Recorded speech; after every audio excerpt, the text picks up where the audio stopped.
Untuk masuk ke menu, selanjutnya kita bahas untuk masuk ke menu ya. Untuk masuk ke menu switcher HS 2800 ini sangat mudah ya. Jadi pada panel yang ada di sini, yang ada panel button, itu kita bisa tekan arah atas, ke atas seperti ini.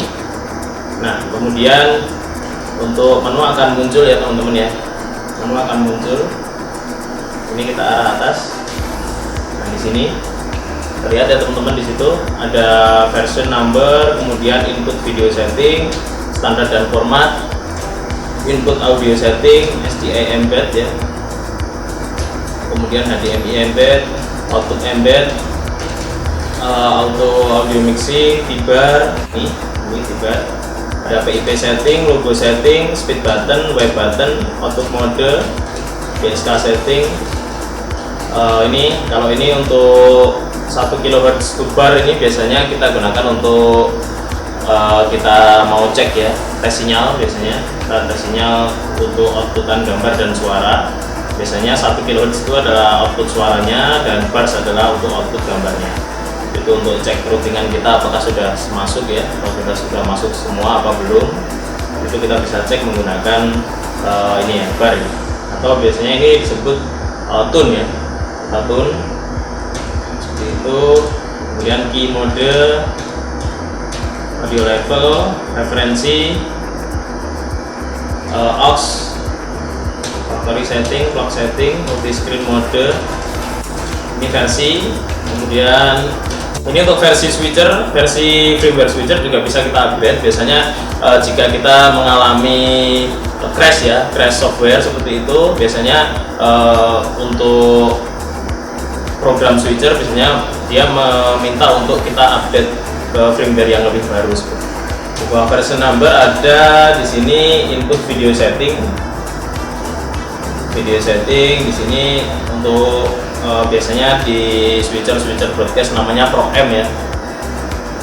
PROM itu untuk kita setting inputan, biasanya kita untuk melakukan penyamaan warna. Jika penyamaan warna yang kita lakukan di kamera masih kurang sesuai, biasanya kita lakukan penambahan PROM untuk menyamakan warna antara satu kamera dengan kamera yang lain. Jadi untuk PROM di sini ada, kita bisa setting kontras, kemudian saturasi, aperture ya, atau kecerahan iris, kemudian the brightness, kecerahan tambahan.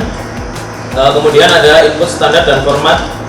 Nah, di sini yang bisa diganti teman-teman. Jadi untuk input 4 di sini ya, untuk input 4 ini kalau kita arah ke kanan. Nah, di sini ada pilihan kita menggunakan port yang SDI atau HDMI. Nah, di port ini bisa kita setting ya. Kita bisa memilih, misal kita menggunakan inputan HDMI, itu kita bisa gunakan HDMI. Jika kita gunakan port yang SDI, itu bisa kita pilih port yang SDI. Kemudian untuk formatnya kalau switcher data video ini, untuk format masih kita harus setting manual ya teman-teman. Meskipun pada blok belakang, pada panel yang ada di belakang switcher, itu teman-teman bisa lihat ada input referensi ya. Ada input referensi di situ, di sebelah SDI out itu ada satu, itu untuk input referensi atau gain log. Nah, di input gain log ini, meskipun kita sudah berikan referensi, dia masih bisa membaca inputan dengan format yang berbeda. Akan tetapi biasanya hasilnya akan terjadi adalah seperti ngetrip ya. Teman-teman kalau tahu ada video inputan yang ngetrip seperti itu biasanya bukan, kalau di switcher ini sejauh saya menggunakan switcher ini itu terjadi biasanya bukan hanya karena kabel SDI kita, kabel video kita yang bermasalah, biasanya juga adalah faktor sinyal referensi dan sinyal input kurang sesuai, biasanya seperti itu. Itu nanti hasilnya juga akan ngetrip. Berbeda jika kita gunakan switcher broadcast, itu biasanya ketika inputan tidak sesuai dengan format switcher, maka inputan tidak akan terbaca.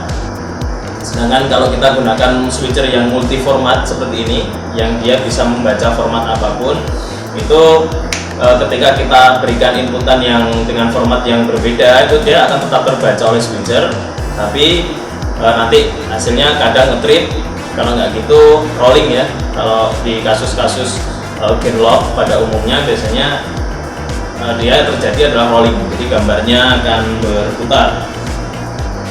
Jadi di input standar ini bisa kita pilih ya, kita gunakan 1080i atau standar ya, standar 4:3, standar 16:9, kemudian CVPS ya. Kemudian di sini kita lanjut lagi untuk inputnya ya, untuk input standar dan format itu bisa kita pilih, kita menggunakan HD atau standar seperti itu. Nah, di port yang 4 ini teman-teman ada pilihan kita menggunakan SDI atau HDMI. Ini juga ada di ini ya, input nomor 8. Nah, di 8 juga teman-teman lihat di sini ada pilihan kita menggunakan SDI atau HDMI seperti itu. Jadi kalau kita gunakan HDMI, otomatis port yang SDI, port SDI yang ada di sini, port SDI itu otomatis tidak berfungsi ya jika kita menggunakan HDMI, atau sebaliknya jika kita menggunakan port yang SDI berarti port yang HDMI tidak berfungsi.